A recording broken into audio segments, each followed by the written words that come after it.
And so now I'd like to turn the conversation towards federal policy with our expert Ash from People for Bikes. Ash, can you give us some examples of how e-bikes are entering the conversation at the national level? And are there any trends or federal programs you can speak to? Sure thing. E-bikes as climate action are really kind of gaining traction. This is something we've seen a lot of conversations around electric vehicles as climate action. And we, as People for Bikes and a lot of our other advocacy partners, have done a lot of work at the national level and in DC to frame electric bicycles as a similar, if not slightly better, solution to this electrification of our transportation system. We worked so hard to try and get electric bicycle incentives into the Inflation Reduction Act. Didn't happen yet. Doesn't mean we're stopping. Going to continue working on that. What we're seeing as well is this realization that electric bicycle sales are outpacing electric vehicle sales.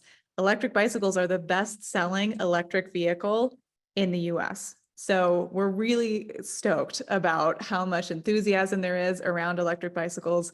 And we're working really hard to kind of reframe this understanding of the expense related with an electric bicycle. We know that having these incentive programs is really important. But if you think about replacing car trips with bike trips, that expense, the difference between buying a new electric vehicle versus buying a new electric bike is pretty significant. So we're working a lot on kind of reframing how an electric bicycle can be used. Peep, I loved your comments about decongesting urban centers by using electric cargo bikes. This is something that People for Bikes is also leaning into a lot. We are working with the Urban Freight Lab out of Seattle, the leaders in kind of the academic space on all these potential applications of commercial electric cargo. And we actually have a white paper coming out with them in early next year that I will share broadly. So exciting moves there as well. The other piece of the electric bicycle pie is the recreational piece. So there's e-mountain, for every type of bicycle, there is a type of electric bicycle. There's e-mountain bikes, there's e-cargo bikes, there's e-commuters, e-gravel, all of that. We're also really interested in working with our national level partners on decongesting trailheads.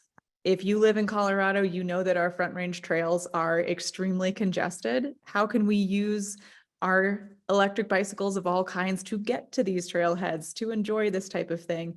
This is something that we can do whether we're going to Red Rocks or if we're somewhere, deeper into the mountains, something we're interested in working with our federal partners as well. And my last comment is e-bikes as couples therapy. Yes, please. I actually rode on the back of our electric cargo bike yesterday for a date night and I couldn't stop grinning. If anyone has ever tried this, oh, it's just the best thing ever. So fun.